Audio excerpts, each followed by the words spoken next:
بسم الله الرحمن الرحیم. درنو لیدونکو او اوریدونکو سلامونه، مینه او درنښت درته وایم.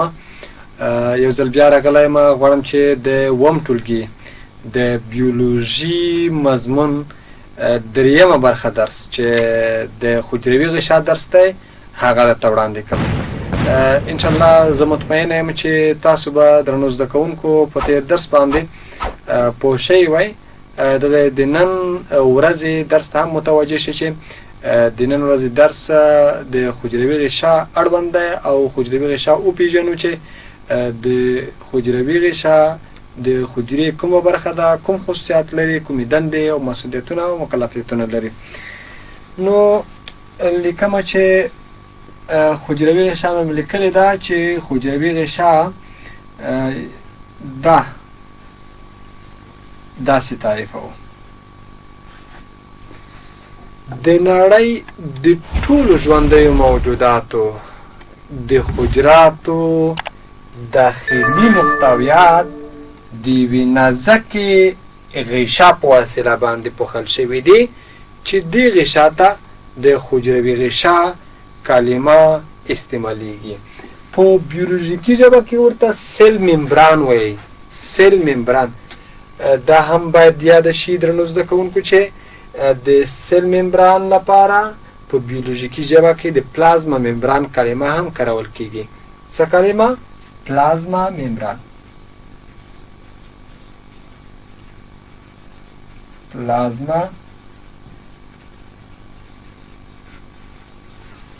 پلازما ممبران یا سیل ممبران دواړه کلمات کارول کیدای شي. د حجروي غشا جوړښت هغه له دریو طبقو څخه شوی دی یا درې پوړه یا طبقې لري. دلته داسې شکل سره فرض کړئ دا بهرنۍ طبقه ده. مونږ ترې بیله کړه په اصطلاح باندې.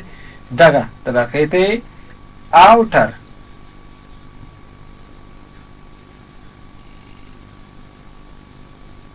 ممبران وای، دیته اینر ممبران وایل کیږي.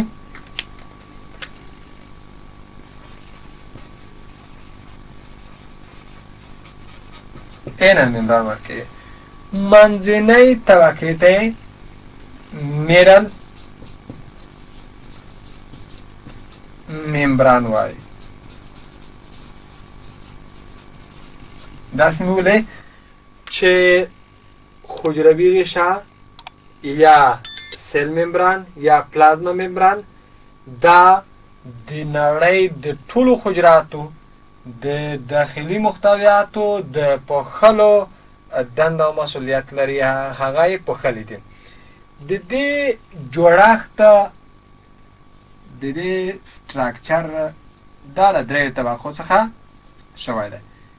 یوه طبقه د سیل ممبران بهرنۍ طبقه ده.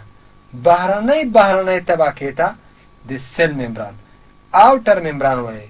اوټر د بهر معنا لري، ممبران د غشا یعنی بهرنۍ طبقه. هغه طبقه چې هغه د داخل طرف ته موقعیت لري د حجروي غشا هغې ته اینر ممبران ویل کیږي. او هغه طبقه چې هغه په منځنۍ برخه کې وجود لري هغې ته د میډل ممبران یا منځنۍ طبقې کلمه استعمالیږي.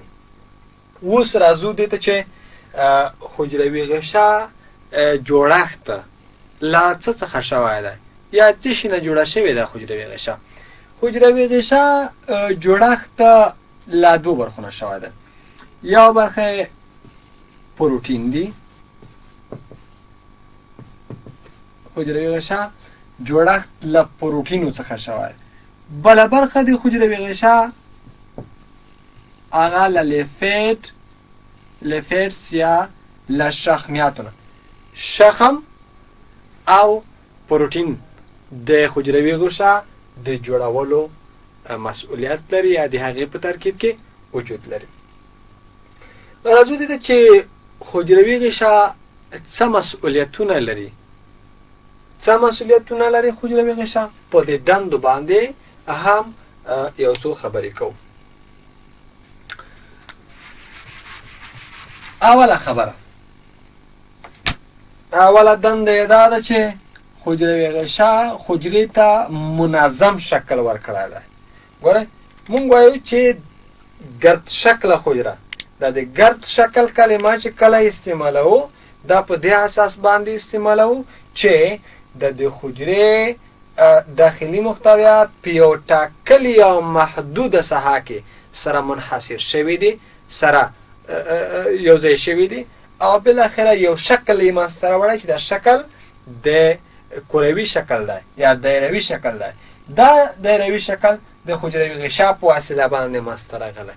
نو داسې وایو چې حجروي غشا حجرې ته شکل وربخي، د شکل مسؤلیت پر غاړه باندې لري چې معین او ټاکلی شکل ورکړي. دویمه دنده مسؤلیت د حجروي غشا دا دی چې حجروي غشا د حجرې داخلي محتویات د بهرنیو صدمو او ضربو څخه ساتي.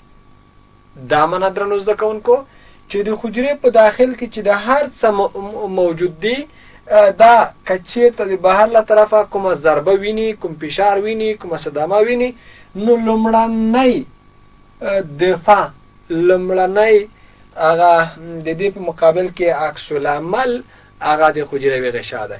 ځکه حجروي غشا په بهر کې مثلا که حجرې باندې فشار وریدېږي، د حجروي غشا لومړنی هغه لار ده چې هغې ته به فشار ورکول کېږي او بالاخره به داخل کې په نورو غړو باندې فشار وریدېږي. نو د حجروي غشا مسؤلیت د داخلي محتویاتو ساتنه ده.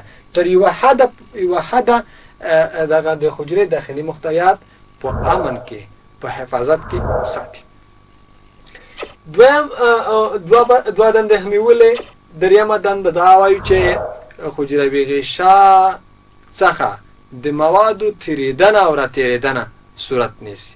یعنی حجروي غشا چې ده هغه د کله چې غذایي مواد اخلي او یا یې غذایي مواد خارجوي حجره، نو کېدلی شي چې دغه به د څه شي نه خارجېږي؟ د حجروي غشا له لارې. مثلا په حجره کې اضافي مواد تولید شوي دي، دا اضافي مواد باید د حجرې څخه بهر شي، نو بله لار خو نه لري. نو لارې دا ده چې د حجروي غشا څخه باید بهر تتوی شي او حجروي غشا هم دا کار سرته رسوي چې دغه اضافي مواد بهر ته ورکوي. او کله چې یو حجره یو څه اخلي ضرورت لري، نو دا خوراکي مواد یا دغه مواد چې حجره ورته ضرورت لري دا به د دې حجروي غشا څخه تیریږي او حجرې ته به داخلیږي. د حجروي غشا دوه حیثیتونه لري. یو حیثیت دا د حجروي غشا چې دا سیمی پارمیبیلیټي ده. څه ډول ده؟ سیمی پارمیبیلیټي.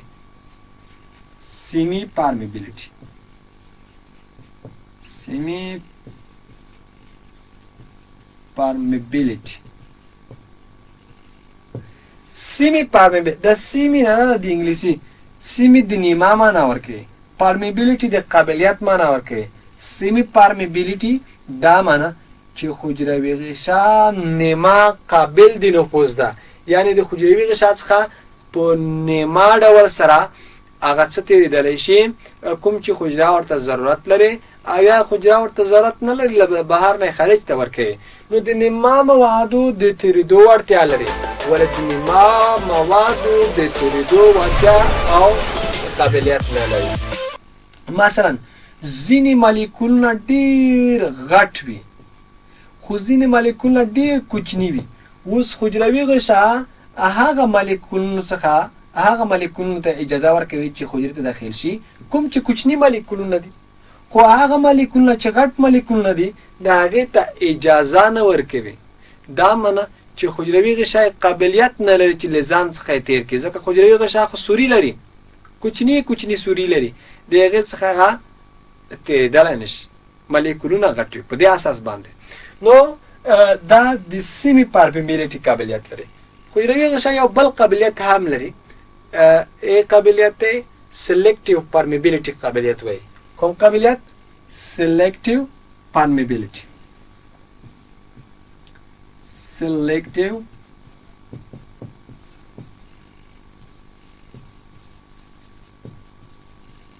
permeability.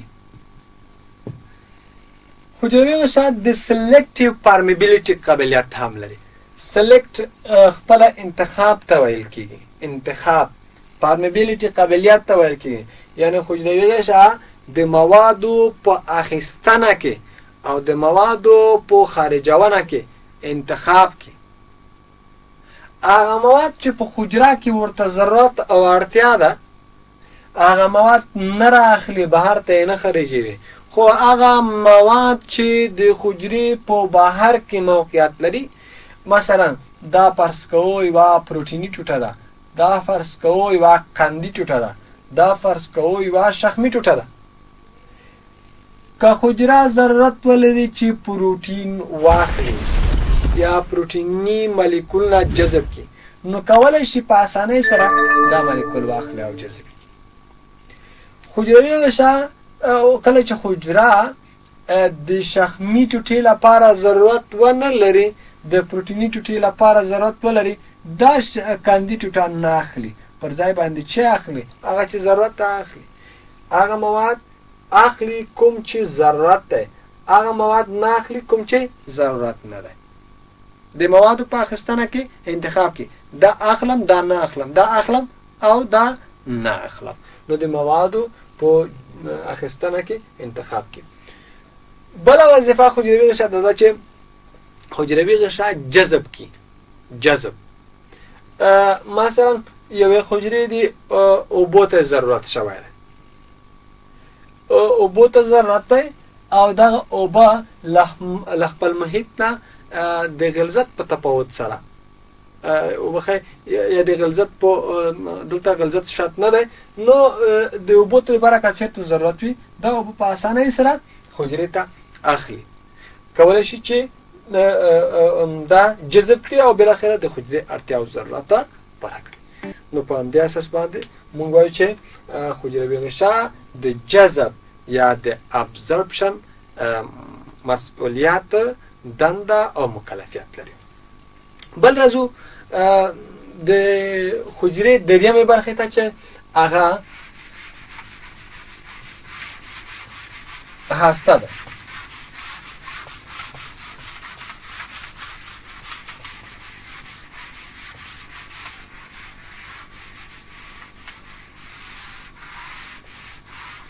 انشاءالله باور یم چې په حجروي غشا درس باندې به پوهېدلی وای راځو د بلې برخې ته چې هغه هسته ده هسته یا نیکلیوس هسته یا نیکلیوس نو راځو هسته ته زه یوه حجره رسموم چې داسې شکل لري د حجرې کم حجمه او مرکزی برخه چې د حجرې د ټولو فعالیتونو د کنټرول مسئولیت پر غاړه باندې لري دا به هسته وي بیا وایم هسته داسې دی په هسته د حجرې کم حجمه مرکزی برخه ده چې د حجرې د ټولو فعالیتونو د کنټرول مسئولیت یا دنده پر غاړه باندې لري ګوره دا هسته ده او دا سایتوپلازم ده د دې حجم نسبت د نورو ته هغه متفاوت ده ګوره کوچنی کم حجمه ده خو بل مسئولیت دا ده چې د حجرې مرکزی برخه ده او د حجرې ټول فعالیتونه د دې په وسیله باندې کنټرولېږي که چېرته مونږ یوه حجره راواخلو په دوو برخو باندې تقسیم کړو یوه برخه کې هسته وجود ونه لري لکه دا برخه یوه برخه کې هسته وجود ولري دغه برخه به له منځه لاړ شي له منځه به لاړ شي او دغه برخه به ژوندی پاتې شي یا دا برخه به مړه شي او دا برخه به ژوندی پاتې کېږي. نو مونږ وایو چې هسته د حجرې لپاره حیاتي ارزښت لري، د ژوندانه ارزښت ورته لري. نو که هسته ونه لري نو بالاخره به حجره له مرګ سره مخامخ کېږي. د هغې ارزښت له مخې چې کومه حجره لري هسته لري، د هستې علم ته د یو ځانګړي علم نوم ورکړل شوی دی چې هغې ته کاریولوژي ویل کېږي.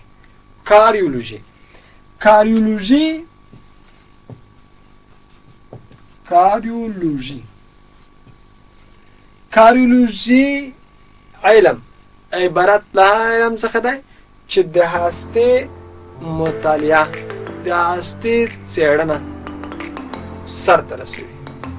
یعنی هسته دومره ارزښت لري چې یو جلا علم په وسیله باندې د مطالعې وړ ده.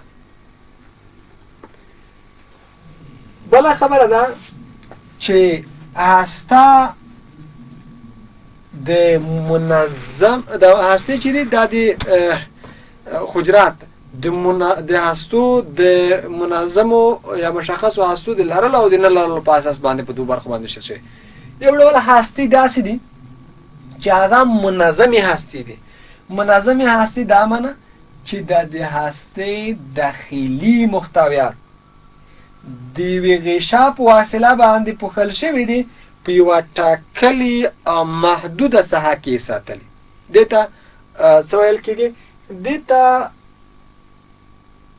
مشخصې معلومې هستې ویل کېږي چې په بیولوژیکي ژبه کې ورته دې ډول هستو ته چې د هستې داخلي محتویات د یوې غشا په وسیله باندې پوښل شوي، دې ته ویل کېږي یوکاریوتیک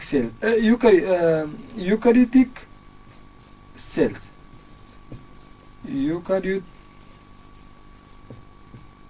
یوکاریوت سیل په لویه کې دا ډول حجرو ته چې دا ډول هستې ولري یوکاریوت ویل کېږي.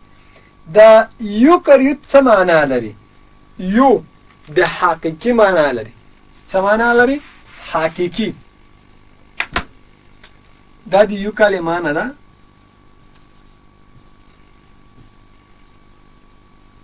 دا د حقیقي معنا او کاریوت دا د کاریون نه اخیستل شوی معنا چې دا هسته ده. یعنې دا معنا چې حقیقي هسته هغه هسته کوم چې داخلي محتویات د یوې هسته‌یي غشا په وسیله باندې پوښل شوي دي. خو ځینې دا ډول حجرات هم وجود لري چې د هغوی هستې منظمې، مشخصې یا حقیقي هستې نه دي، ابتدایي هستې دي. لیکن دا فرض کړئ یوه بله حجره ده، دا یې د هستې مواد دي، خو دا مواد په یوه ټاکلې او محدوده ساحه کې نه دي راچاپېره شوي، نو حقیقي هسته نه لري، ځکه د هسته‌یي مواد په سایتوپلازم کې په تیت او پرک شکل سره قرار لري. نو ځکه موږ وایو چې دا ډول هستو ته ابتدایي هستې یا غیر حقیقي هستې چې پروکاریوت ورته ویل کېږي. پروکاریوت د دې پرو کلمه دا د ساده معنا لري یا ابتدایي معنا لري. ابتدایي او کاریوت بیا هم د کاریون نه اخیستل شوی. کاریون څه معنا لري؟ هستې معنا، ساده هستو لرونکي حجرات. وروستۍ خبرې ته راځم په هسته کې، هغه دا ده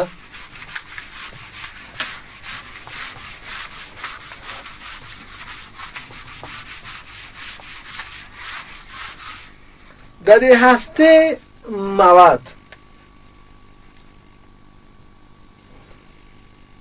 دا یوه حجره فرض کوو، دا یې هسته فرض کوو.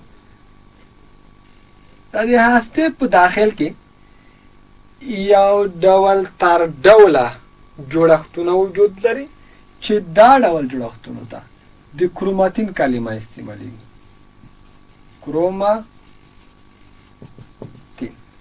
کروماتین د جال ډوله شبکه ده، جال شکله شبکه ده چې د هستې په داخل کې وجود لري. دا جل شکل شبکه د حجرې د ویش پر وخت باندې سره متراکمه شي او په څه باندې بدله شي؟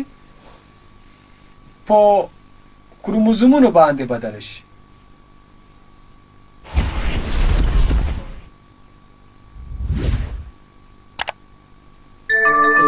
په کروموزومونو باندې بدلېږي. همدا کروموزومونه دي چې د دې جوړښت له پروټین او ډي ان اے څخه شوی دی. څه څخه؟ د دې جوړښت له پروټین پلس ډي ان اے څخه شوی دی. پروټین خو پیژنئ چې دا یو ډول مواد دي خوراکي چې بالاخره موږ په بدن کې د انرژۍ تولید سبب کیږي. راځو د حجراتو په جوړښت کې رول لري. راځو ډي ان اے ته. ډي ان اے څه شی دی؟ ډي ان اے دا د ډي اوکسي رایبو نیوکلیک اسید دا بشپړ نوم دی، خو دا ستاسو د یوم ټولګي په سویه باندې خبره نه ده. نو په همدې اساس باندې د ډي ان اے په تشریح باندې بحث نه کوو، خو دومره وایو چې ډي ان اے د ارثي خصوصیاتو د انتقال مسؤلیت لري. څومره خصوصیات چې په ځان کې وینئ دا ټول خصوصیات تا له والدینو څخه انتقال شوي دي، او د والدینو څخه چې انتقال شوي دي د څه په وسیله باندې؟ د ډي ان اے په وسیله باندې په تا کې موجود دي دا خصوصیات ظاهر شوي دي. نو ډي ان اے اوږد بحث دی. په 10 او 12 ټولګي کې د ډي ان اے په اړه باندې ځانګړي موضوعات شته چې ان شاء الله تاسو به په راتلونکو درسونو کې تعقیبوئ. نو دا درنو زده کوونکو زمونږ او ستاسو د نن ورځې درس چې ما تاسو ته وړاندې کړه. زه هیله من یم چې د حجروي غشا او د هستې په جوړښت، خواصو، موقعیت، دندو، مکلفیتونو باندې به پوه شوي وای، او څومره څه چې وویل شول دا د اووم ټولګي په سویه باندې ول. ما مخکې یادونه وکړه چې هسته همدارنګه حجروي غشا دا ډېر دندې او ډېر غټ سټراکچر او جوړښت لري، د هغې ډېر خصوصیات دي. دا خصوصیات چې دي معمولا په لوړو صنفونو کې یا پوهنتون یا په نورو دورو کې دي زده کړو، هغې کې تدریسیږي، په هغې کې تاسو ورباندې پوهېږئ. نو هیله من یم چې تاسو به پوه شوي وئ. تر بیا چې بیا به هم ستاسو په درنه خدمت کې راځم او ستاسو لپاره به د اووم ټولګي د بیولوژي مضمون یوه بله برخه وړاندې کوم. تر هغې مو الله مل شه. ښه وختونه، ښې چارې ولرئ.